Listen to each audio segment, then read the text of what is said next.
Hi everyone, welcome back to another tutorial from Wake&Tech. Are you looking to find your referral code on Margex app? Then you are in the right place. If you want to share the app with friends or earn referral rewards, then knowing your referral code is the first step. First of all, launch open the Margex app on your smartphone and log in with your account. Once you're logged into the homepage of Margex, go ahead and tap on your profile icon at the top left corner.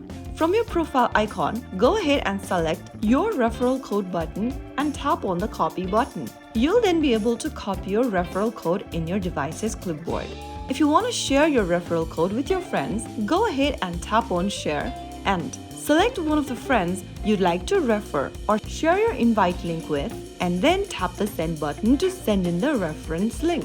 You can share it with your friends via any messaging application, SMS app on your mobile device, and whenever someone signs up using your referral code, you both may get rewards according to Margex Referral program. Just make sure the person registers using your code during sign up, only share your code with trusted friends to avoid misuse, and keep an eye on your referral rewards in the app dashboard. Finding your referral code on Margex is simple and safe. If you found the video helpful, don't forget to like, share, and subscribe to our channel. Finding and sharing your referral code on Margex is super easy. That is how you can easily find your Margex referral code using your smartphone. If you found the video helpful, don't forget to like, share, and subscribe to our channel. I will be back again in the next episode. Thank you for watching.